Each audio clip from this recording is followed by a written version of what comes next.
السلام علیکم ناظرین، آج کی اس ویڈیو میں آپ کے ساتھ بڑی اپڈیٹ شیئر کرتے چلیں۔ ناظرین، عراق میں امریکی فوجی اڈے پر حملہ۔ ناظرین، کتنے افراد ہلاک ہوئے اور یہ حملہ کہاں پر ہوا، آئیے آپ کو مکمل تفصیل کے ساتھ آگاہ کرتے ہیں۔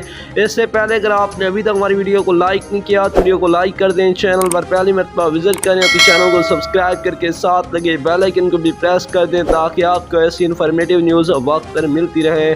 عراق کے دارالحکومت بغداد میں امریکی فوج کے اڈے پر حملہ ہوا جس میں کوئی جانی نقصان نہیں ہوا۔ غیر ملکی میڈیا کے مطابق حملہ بغداد کے انٹرنیشنل ایئرپورٹ سے متصل امریکی فوجوں کے زیر استعمال فضائی اڈے پر کیا گیا، جس کے لیے ڈرون اور راکٹس استعمال ہوئے۔ ڈرونز کو جوابی کارروائی میں دفاعی نظام نے مار گرایا، تاہم 4 راکٹس امریکی فوجی اڈے کے احاطے میں گرے جس سے معمولی نقصان ہوا۔ حملے میں استعمال ہونے والے 2 ایسے ڈرونز داغے گئے جس پر قائد قاسم سلیمانی کا انتقام لکھا ہوا تھا۔ حملے کے بعد سائرن بجائے گئے اور جوابی کارروائی کے لیے اتحادی فوج کے ہیلی کاپٹر نے فضا میں گشت شروع کر دی۔ نیکسٹ ویڈیو تک ہمیں دیجیے گا اجازت۔ اللہ نگہبان۔